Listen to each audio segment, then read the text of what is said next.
नमस्कार, आप देख रहे हैं जानो दुनिया। मैं हूं आपके साथ हर्षिता। आइए करते हैं खबरों से शुरुआत।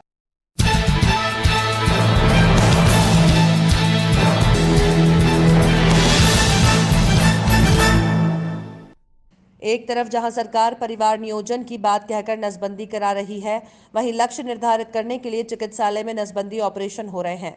लेकिन ग्राम बिस्कावली की एक महिला ने नसबंदी ऑपरेशन कराने के बाद भी बच्चे को जन्म दिया।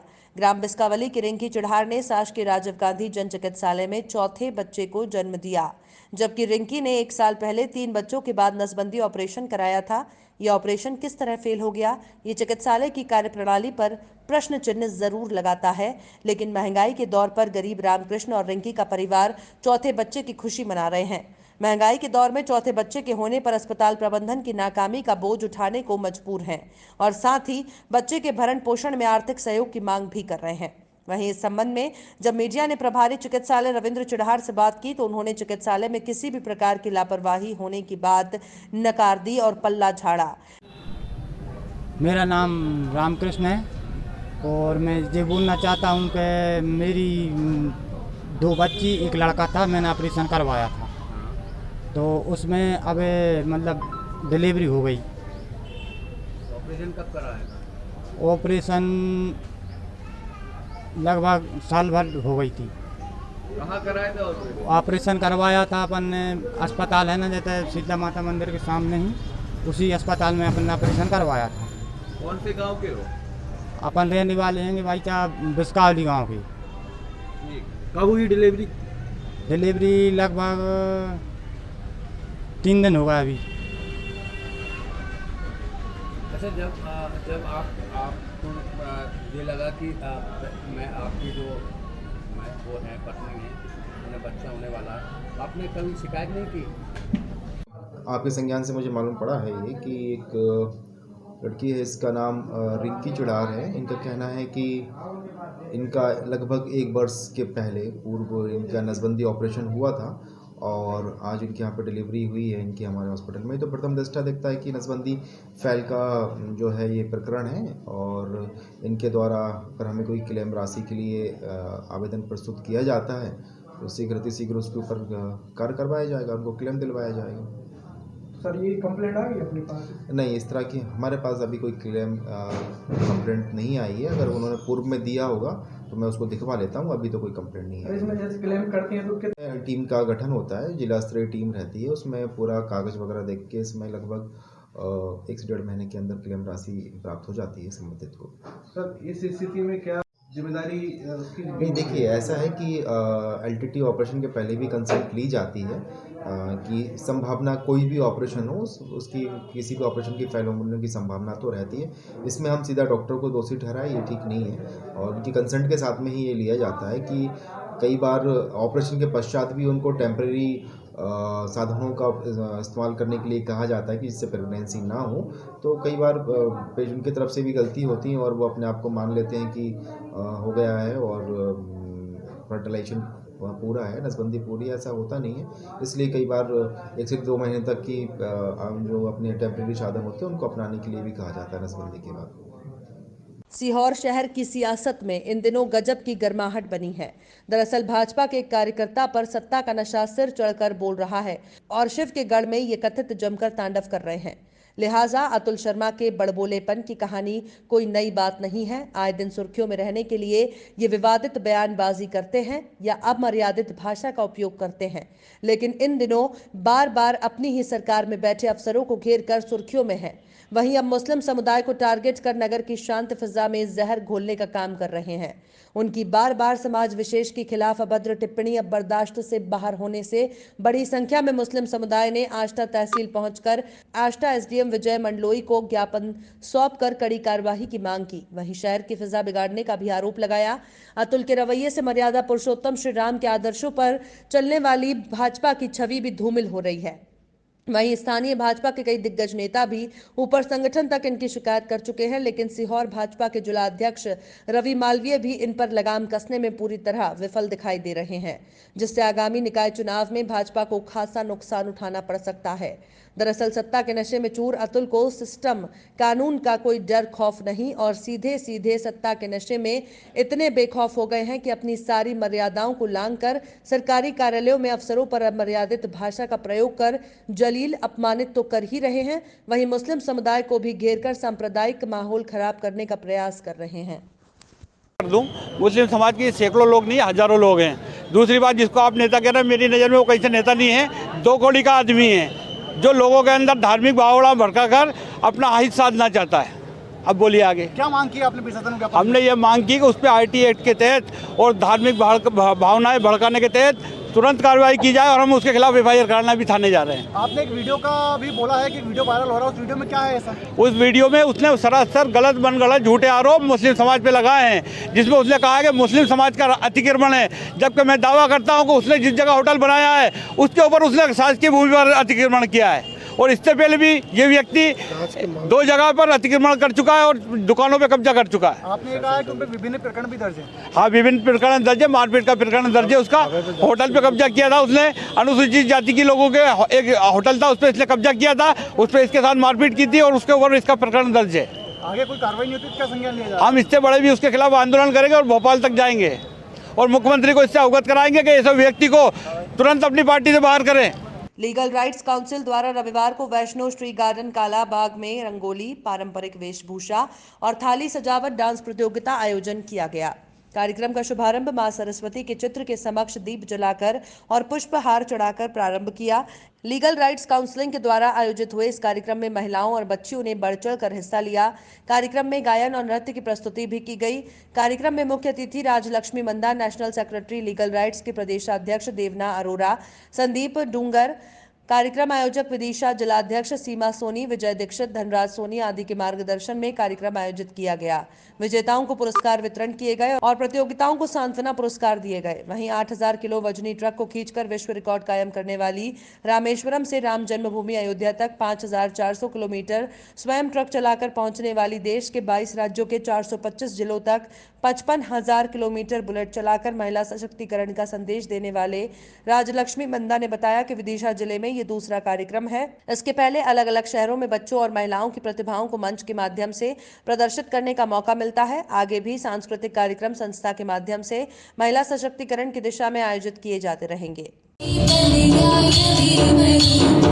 तो इसलिए हम इसलिए खड़े हैं, तो आपके अंदर क्या है, क्या प्रतिभा है, क्या शीला है, अपने आप सोच को आपको अपने आप आगे बढ़ाओ। ये सही खबर मध्य प्रदेश के रीवा से है, जहां एक प्रेमी जोड़े ने रानी तालाब मंदिर में पहुंचकर अपने मर्जी से एक दूसरे को जीवन साथी चुन लिया है। आपको बता दें कि रीवा के रहने वाले सुनील दुबे और जबलपुर की रहने वाली साधना कुशवाहा आज रानी तालाब मंदिर में पहुंचकर शादी कर ली है। आपको बता दें कि यह शादी दोनों ने एक दूसरे की मर्जी से की है। हालांकि प्रेमी जोड़ों ने मीडिया से बताया कि घर वालों ने हम लोगों के ऊपर दबाव डाला है, जिसको देखते हुए हम लोगों ने रानी तालाब में पहुंचकर शादी की है। वहीं मीडिया के माध्यम से प्रेमी जोड़ों ने अपील की है कि हम लोगों को परेशान न किया जाए और हम लोग एक दूसरे के साथ अच्छा जीवन बिताना चाहते हैं। वहीं लड़की ने मीडिया से बताया कि लड़की के पिता ने जबलपुर के घमापुर थाने में हमारे खिलाफ रिपोर्ट भी दर्ज करवाई है, पर लड़की अपनी मर्जी से शादी कर रही है और मैं लड़की से अपनी मर्जी से शादी कर रहा हूँ। शादी अपनी मर्जी से की है और घर वाले कर नहीं रहे, तो हमने किससे कराई। घर वालों ने कुछ आप लोगों पर कुछ हाँ दबाव डाले। आपको लड़के वालों की ओर से कोई जोर जबरदस्ती तो नहीं की जा रही है? नहीं। आप अपनी मर्जी से कर रही हैं। हाँ। आप अपना नाम बताइए एक बार। साधना कुछ घर वालों को क्या बताना चाहती हैं? घर वालों की बोलना चाहती हूँ हमें बार बार परेशान न करें और अपनी लाइफ जीने रहने वाले हैं। सुनील दुबे नाम है मेरा और हम लोग इंटर कास्ट में शादी कर रहे थे, तो इसके लिए हमारे घर वाले राजी नहीं हैं और लड़की पक्ष वालों ने FIR दर्ज कर दिया है धमापुर थाने में, जिससे कि बार बार हम लोगों को टॉर्चर किया जा रहा है और जबकि हम लोग अपनी मर्जी से दोनों लोग एक दूसरे के साथ शादी कर रहे हैं। कहाँ शादी की है? ये रानी तालाब आदि शक्ति माता मंदिर में। कहाँ मिले आप लड़की से, कैसे मिले? हम लोग जबलपुर में मिले हैं आज से 2 साल पहले, और 2 साल से हम लोगों का अफेयर चल रहा है। और अब हम लोग आज यहाँ घर वालों के दबाव के कारण और लड़की की शादी फिक्स कर दिए थे दूसरी जगह। इसके लिए हम लोग दबाव के कारण आज यहाँ पे आकर के हम लोग एक दूसरे से वो कर रहे हैं। मेरा नाम सुनील दुबे है। और लड़की का साधना कुशवाहा। माता पिता को क्या संदेश देना चाहते हैं? माता पिता को यही संदेश देना चाहते हैं कि हम लोगों को अब अपनी खुशमय ज़िंदगी जीने दें और बिना मतलब का टॉर्चर ना किया जाए हम लोगों को, और हम लोग एक अच्छी लाइफ जीना चाहते हैं। और उन लोगों से अपील है, हाँ लड़की बालिग है। आप भी बालिग? हाँ। कटनी जिले की उमरियापान पुलिस ने घरों में बिना बताए गायब 3 युवतियों को गुजरात राज्य और पुणे शहर में खोज निकाला है।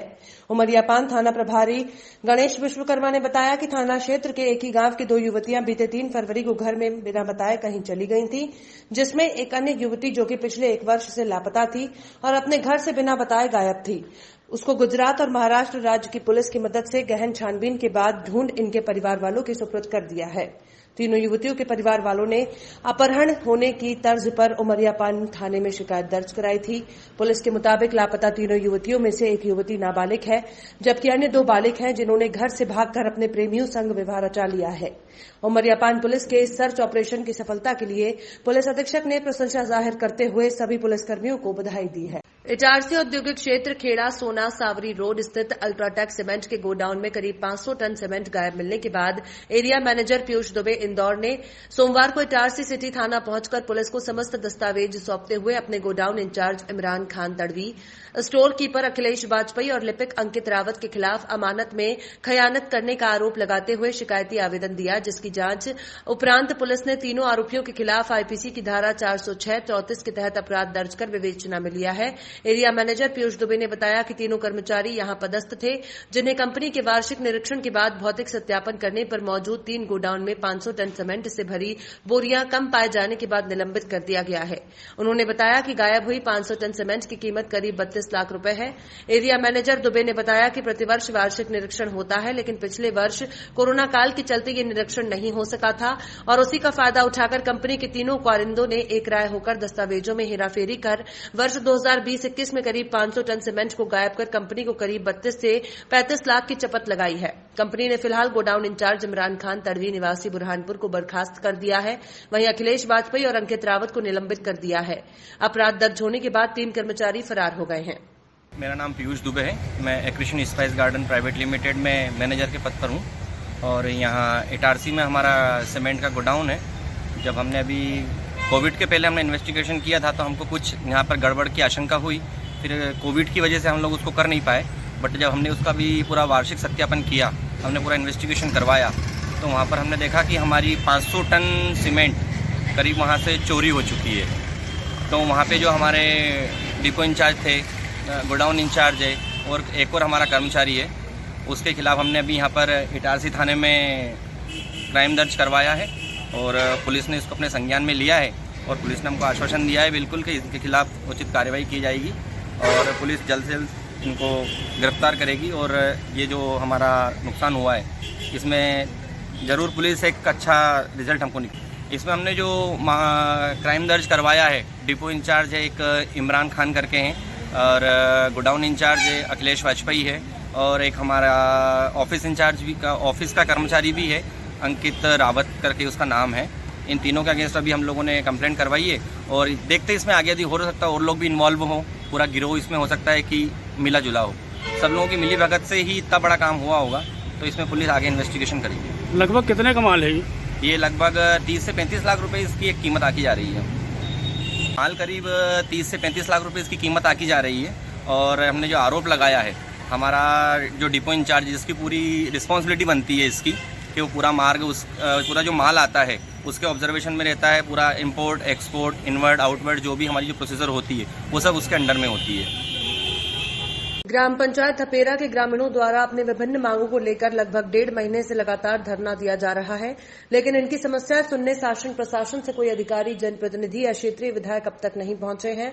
ग्रामीणों का कहना है कि हमारे द्वारा शासन प्रशासन को लिखित शिकायत देने के बाद अभी तक कोई नहीं आया है, जिसके बाद ग्रामीणों द्वारा पूर्व सांसद कंकर मुंजारे को अवगत कराया गया। ग्रामीणों के बुलावे पर पूर्व सांसद मुजारे धरना स्थल पर पहुंचे और ग्रामीणों को संबोधित करते हुए कहा कि आपकी मांगे बिल्कुल जायज हैं। मध्य प्रदेश शासन के राजपत्र में भी लिखा है कि अनुसूचित जाति जनजाति के मजदूर सदस्यों, कारीगरों, ग्रामीण कृषकों द्वारा स्वयं के मकान निर्माण, कुआं, कृषि कार्यों के लिए अपने गांव के अधिकारिता के भीतर निस्तार के लिए 10 घन मीटर तक रेत ले जा सकते हैं। लेकिन ग्राम धपेरा मोहगांव में रेत ठेकेदार द्वारा ग्रामीण कृषकों और ग्रामीणों मजदूरों को रेत के इस्तेमाल पर रोक लगाए हुए हैं और जबरदस्ती रॉयल्टी वसूली की जा रही है। ठेकेदार द्वारा चयनित घाट पर निर्धारित 2 हेक्टेयर भूमि का बिना सीमांकन किए और ग्राम पंचायत से बिना एनओसी लिए नदी के सभी हिस्सों से रेत निकाली जा रही है। रेत घाट पर पुल का काम चालू है और पुल से 200 मीटर की दूरी के भीतर ही रेत खनन कार्य किया जा रहा है, जो नियम विरुद्ध है। इस रेत घाट पर 200 मीटर के भीतर जल संसाधन विभाग द्वारा स्थापित जल प्रवाह माप यूनिट भी लगी हुई है। यहां से भी नियम विपरीत रेत खनन किया जा रहा है, लेकिन यहां के स्थानीय ग्रामीण जन अपने आवास या अपने कार्य में यहां की रेत का थोड़ा बहुत उपयोग करते हैं, तो रेत ठेकेदार द्वारा मनमानी तरीके से हम लोगों ने व्हाट्सएप से भी लोगों तक पहुंचाया, तो उधर पता लगा कि भैया हमारे पास पहुंच गया है, बहुत जोरदार काम चल रहा है। तो ये आप लोगों को नहीं पता, लेकिन जिले भर में आप लोगों की चर्चा चल रही है, क्योंकि जब नदी डूबती है, नदी बाढ़ आती है, तो पूरा पानी खेत में आपके, नदी रेत बहा के लेकर आती है आपके गांव के सामने, लेकिन एक आदमी आपको एक मुट्ठी रेत भी नहीं देने के लायक जो बना के रखा है। यहाँ पर आप बिल्कुल अंग्रेजी नीति जो है वो अपनाई जा रही है।